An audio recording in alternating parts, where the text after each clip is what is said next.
Hi guys, welcome back to my channel. For those of you who are new here, my name is Amber.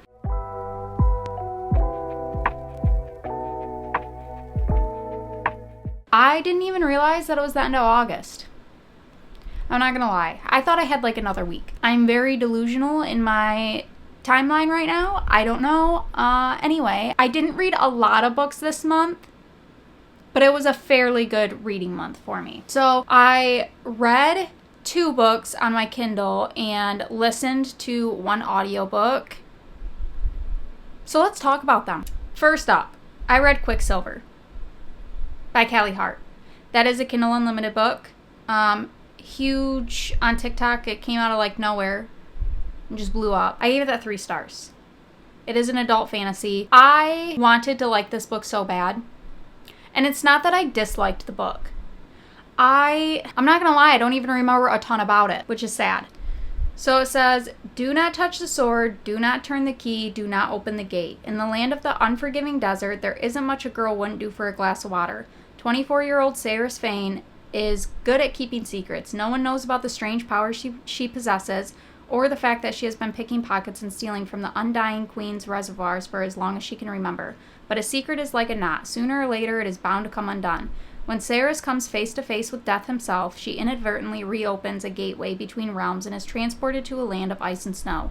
The Fae have always been the stuff of myth, of legend, of nightmares, but it turns out they're real, and Saris has landed herself right in the middle of a centuries-long conflict that might just get her killed. The first of her kind to tread the frozen mountains of Avelia in over 1,000 years, Saris mistakenly binds herself to Kingfisher, a handsome Fae warrior who has secrets and nefarious agendas of his own. He will use her alchemist's magic to protect his people no matter what it costs him or her. Death has a name. It is Kingfisher of the Ajun Gate. His past is murky, his attitude stinks, and he's the... I'm sorry. I didn't read the synopsis before I read this book. And it's a good thing I didn't, because I'm telling you, if I would have read that before, I would have been like, you know what? Never mind. Okay, anyway, and he's the only way Saris is going to make it home. Be careful of the deals you make, dear child. The devil is in the details. That book got a 3 stars for me. It wasn't bad. I will still probably read the next one, maybe. The longer I go without reading it, the more I forget, and I did not take notes on anything that happened, so maybe I won't. I felt like I really didn't like the main character all that much. Kingfisher wasn't bad. Yeah, I don't really know what else to say about him. He wasn't bad. He was just kind of an asshole the whole time, and not in like a... What's the word I want to use? I don't even know what word I want to use. It was just like an unnecessary asshole. With like no... Oh, he's doing it because he likes her type thing. Like it didn't even come across as that. It just came across as like he's a dick. I don't know. There's just nothing about that really had me like loving the book. There was a couple things in there that were said that was just like weird. I didn't really like. One of the other main characters came out of left field of how he was like tied into this, and it kind of didn't make sense if we're being honest. By the time it got wrapped up, I was like, okay, it just kind of felt like his character was going one way, and then the author just randomly decided to spice his character up a little bit. It didn't feel like it was one solid thought throughout the whole book of where he was going to go. It was just kind of puzzle piecing him in to why he mattered. It was weird. It was kind of random. I liked the idea of the plot. And like I said, I am interested to see where it goes. I just don't know if I'm going to pick it up. It was good. Not my favorite. If you asked me about that book in particular and you were like, do you recommend it? I'd be like, you know what? It's not bad. If you want to pick up a Kindle Unlimited book, it's not bad. I think you might have a fun time. I'm just going to move on from that, because next I read Wisteria by Adeline Grace. That got 4.75 stars for me. I loved that book. I love that series. I will never shut up about that series. It's a YA like mystery kind of romantasy that is in the current reading vlog I am recording. So I'm not going to go into super big details about that one because I do ramble on about it a lot. But overall, the first one you're following Signa, who can't die And she is an orphan who's passed from family member to family member, and each one keeps meeting their untimely death until she gets to the Hawthorns, where the mother has already died. The daughter is like on her deathbed, and the mom, Cigna, can end up seeing the mom, and she says something about poison. So then Cigna starts looking into what really happened, and the only way for her to do that is to team up with Death himself.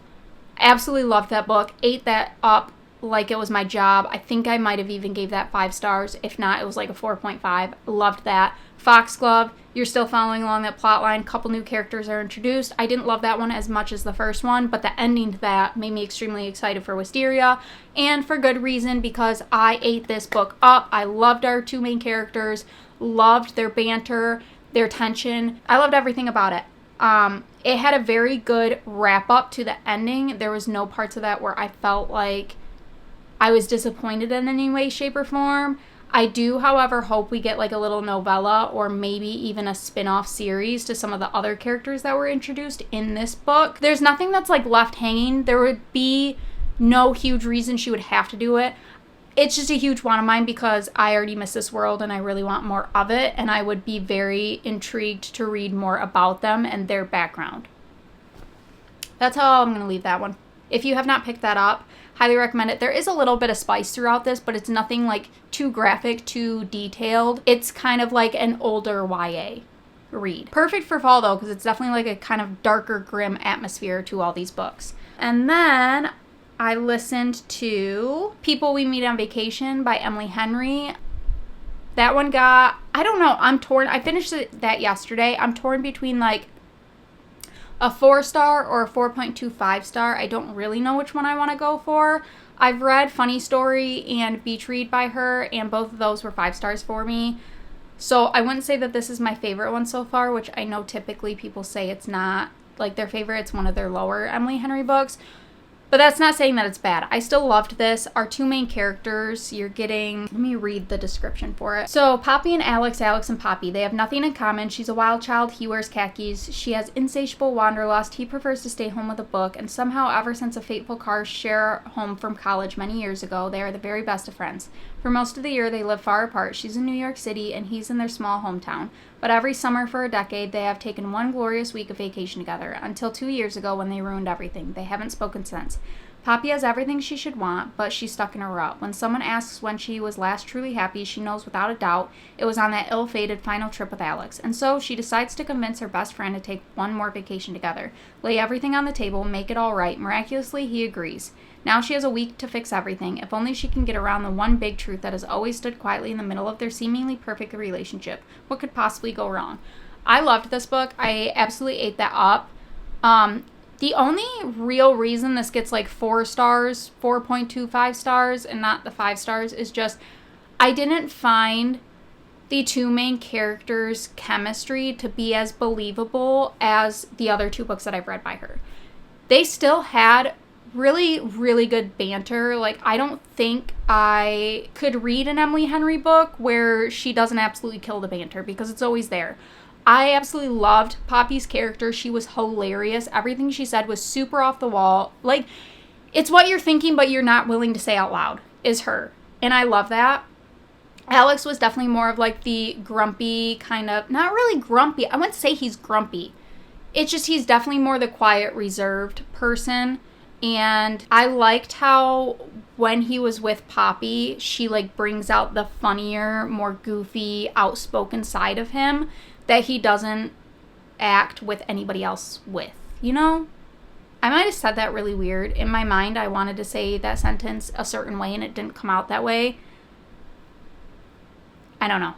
That might have sounded weird. Anyway, that's beside the point. Yeah, I loved that book. If you haven't picked it up, I still recommend it. It is still a very, very good read. Definitely like slow burn tension. Oh, my August TBR that I had. Let's go through that because I don't think I read any of them. Yeah, I didn't. Oh, I did. I read one. My monthly TBR was It Happened One Summer. I did start that. I got through the first chapter and just put it back down. The Book of Azrael, which I almost picked that up the other day, but then I didn't. The Nightingale, didn't even pick that up. A Fragile Enchantment, didn't even pick that up. And then Quicksilver, which I did read. So I read one.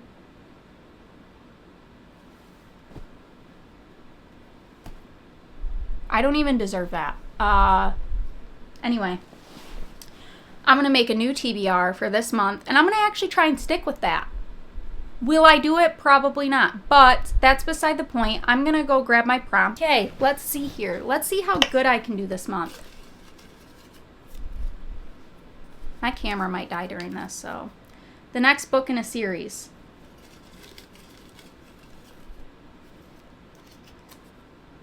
A book in a new series.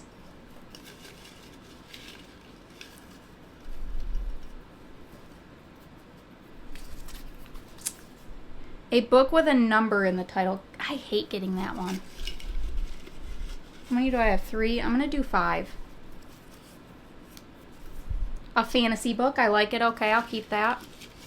And finally, a book you think you'll rate 5 stars. Okay, I'm going to change my battery and I'm going to grab those books and then we'll get to it. Okay, I picked out the books. I don't know how happy I really am with them, but this is what we're going to go with. I may not end up sticking with this one just because my mood's been all over the place. For the next book in a series, I'm going to pick For the Throne by Hannah Witten. I am on page 183 in this book. I want to get myself to finally finish this. I started this the beginning of last month, or maybe it was the end of 2 months ago, and then I put it down as a soft DNF, and I wanted to read this when it was more towards the fall, so I feel like now is a good time to do that. Then for the book with a number in the title, I picked One for My Enemy by Olivia Blake. This one, again, feels perfect for fall.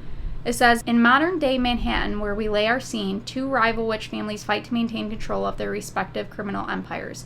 On one side of the conflict are the Antonova sisters, each one beautiful, cunning, and ruthless, and their mother, the elusive supplier of premium intoxicants known only as Baba Yaga. On the other side, the influential Fedorov brothers serve their father, the crime boss known as Koshi the Deathless, whose community extortion ventures dominate the shadows of magical Manhattan. After 12 years of tenuous coexistence, a change in one family's interest causes a rift in the existing stalemate. When bad blood brings both families to the precipice of disaster, fate intervenes with a chance encounter, and in the aftershocks of a resurrected conflict, everyone must choose a side. As each of the siblings struggles to stake their claim, fraying loyalties threaten to rot each side from the inside out. If that is, the enmity between empires doesn't destroy them first. Yeah, this has been on my TBR for far too long, so I want to finally get to it. Then, for a fantasy book, I'm picking Where the Dark Stands Still by A.B. Poranek. This is a YA fantasy, and it says, Liska knows that magic is monstrous and its practitioners are monsters. She has done everything possible to suppress her own magic to disastrous consequences. Desperate to be free of it, Liska flees her small village and delves into the dangerous demon-infested spirit wood to steal a mythical fern flower. If she plucks it, she can use its one wish to banish her powers. Everyone who has sought the fern flower has fallen prey to unknown horrors, so when Liska is caught by the demon warden of the wood, called the Lessee, a bargain seems better than death. 1 year of servitude in exchange for the fernflower's wish. Whisked away to Lessee's crumbling manor, Liska soon makes an unsettling discovery. She is not the first person to strike this bargain, and all her predecessors have mysteriously vanished. If Liska wants to survive the year and return home, she must unravel her host's school of secrets and face the ghosts, figurative and literal, of his past. Because something wakes in the woods, something deadly and without mercy, something that frightens even the Lessee. And it cannot be defeated unless Liska embraces the monster she's always feared becoming. So this one sounds super interesting to me, and I've been wanting to get to it. Again, fall's the perfect time for that. Then we have a book in a new series, and I'm going Fire and Blood by George R.R. Martin. Before I start Game of Thrones, I wanted to read this first because this is what House of Dragons, the TV show, is based off of. And it happens 300 years before Game of Thrones takes place. So I felt like I wanted to start with this first. I saw this one in Target, and it has like different really cool illustrations inside of it. So I figured that'd be a more fun version to read, because I was going to read this on my Kindle, but when I got the one on my Kindle, I didn't see any illustrations in it. I'm going to go with this one. Then we have a book you think you'll rate 5 stars. And that one's going to be The Book of Azrael by Amber Nicole. I hear so many good things about this, and I've been wanting... I put this on my TBR for like the last 3 months. And it's ridiculous at this point. I'm going to read it this month. I'm reading this month. Okay? This one says, for 1,000 years after the gods' war, the ethereal world has known peace, but soon that too will change. An old enemy driven by revenge slowly builds an army behind the scenes. Temples are being ransacked in search of an item long lost, and enemies since the dawn of time must put aside their differences if they have any hope for survival. So this is, I believe it's an adult. I believe this is considered adult fantasy, and I see nothing but good things about this. And I know that the second one is out. I don't know how many are in this series, but this is book 1 of Gods and Monsters. And I'm really excited to get to this, and I'm finally going to read it, and I'm going to stop saying that I'm going to read it, and I'm actually going to do it. So hold me to it. Anyway, that is all I have for you.